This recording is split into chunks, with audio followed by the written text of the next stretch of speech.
एक थोड़ा सा प्रमाण और दिखाते हैं कि नानक साहिब जी को परमात्मा का आदेश था कि अभी इसको कतई नहीं बताना। ये इसी जन्म साखी में आपको प्रमाणित करते हैं। अब इसके अंदर एक साखी सचखंड की चली है, साखी सचखंड की। एक बार नानक साहिब जी, इसमें लिखा है कि सचखंड में गए और वहाँ निराकार बैठा था। अब ये भी इन महापुरुषों ने इस ज्ञान को थोड़ा सा गोलमोल ही करना था, नहीं तो इनके समझ में आ जाती है। क्योंकि राधा स्वामी पंथ तो चला ही गुरु नानक देव जी के समर ग्रंथ से ही। वो शिवदयाल जी की वाणी पढ़ा करता, इसके समझ अब ना आइयो कहानी के 5 नाम नाम धुन धुन सुन दी। उसमें 5 नाम तंत्र धुनकार धुन। और फिर कबीर साहब की वाणी से ले लिए, करने नो दीदार महल में प्यारा है। और उससे भी अज्ञानी ने वो सारे नकली छांट लिए जो कति काम के नहीं। इसके उसके अंदर तो और भी ओरिजिनल मंत्र भी हैं, वो नहीं समझ में आए, वो मूल ज्ञान है मालिक का। तो वहाँ जब इन्होंने नानक साहब जी की वाणी को गहराई से समझना कि सतलोक में परमात्मा निराकार नहीं है, वो तेजों में लोक है, वो स्वप्रकाशित सतलोक है। और परमात्मा भी सौ प्रकाशित है, उसका शरीर है, मनुष्य दृश्य है, और वो तख्त पर बैठा है। निराकार का तख्त पर के बैठा है? फिर ये देखना, ये वही जन्म साखी हैं जो अभी आपको जिनके विषय में सारी डिटेल दिखाई थी। ये अब इसके 275 पृष्ठ पे आपको 275 पृष्ठ पे साखी सचखंड की यह देखना।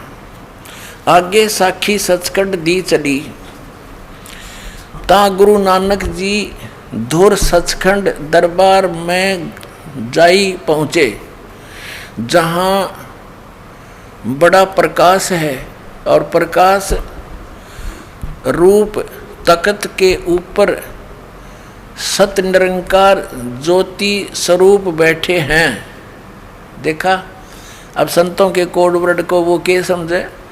अब संपूर्ण जगत अवतार, संपूर्ण जगत अवतार हाथ जोड़कर खड़े हैं। अतः बाबा नानक जी ने जो कोटान सूरज के समान, करोड़ों सूर्य के समान प्रकाश है और कोटान चंद्रमा जैसा शीतल इसका प्रकाश है, उस सच्चे प्रकाश विखे प्रवेश कीता। यानी उस सतलोक में प्रकाश ही है बहुत। उस ज्योत रूप भगवान की स्तुत करी, अस्तुत यानी प्रार्थना की, स्तुति करी।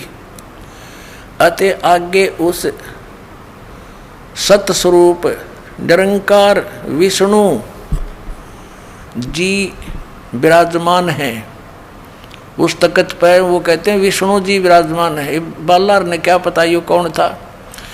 अच्छा, सर्व समर्थ सर्व शक्तिमान भगवंत जी ने कहा, आओ नानक भगत, तू सदा ही मेरे ही में मिलिया है। अतः और मेरे से और मेरे में कोई, तेरे में और मेरे में कोई भेद नहीं। पर जिस वास्ते संसार में सतनाम उपदेश के जपाउन के वास्ते गए से सो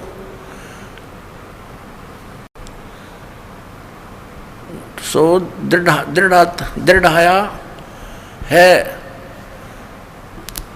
ता श्री गुरु नानक जी कहन लगे कि हाते सर्वज्ञ स्वामी, हे सब के मालिक, जहाँ आप जी दी आज्ञा, जहाँ आप जी दी आज्ञा भई, तहाँ सतनाम दा चक्कर फेरिया है। और जहाँ जहाँ आपका हुक्म होवेगा तहाँ तहाँ सतनाम का चक्कर फेरेंगे। आगे जिवें आपकी रजाई होएगी, जैसे आपकी कृपा होगी उसी त्यों ही होएगा। इससे क्या सिद्ध हो गया कि इन महापुरुषों को सख्त हिदायत थी। जैसे धर्मदास साहिब जी की वाणी में तो स्पष्ट मिल रहा है कि धर्मदास मेरी लाख दुआई, और ये सार नाम और ये सतनाम की तबार न जाई। ये सार नाम बार जो पढ़ी बिचली पीढ़ी हंसली तेरी। आप बिचली पीढ़ी के हंसो पुण्यात्माओं। अब परमात्मा ने कह रखा कि पूरे विश्व में इस सतनाम के आधार से सार नाम प्राप्त करके पूरे प्राणी, सभी प्राणी जो इस नाम को ग्रहण करेंगे इस दास से, सारे सतलोक चले जाएंगे। ये ऐसे मोक्ष होगा। बोलो सतगुरुदेव।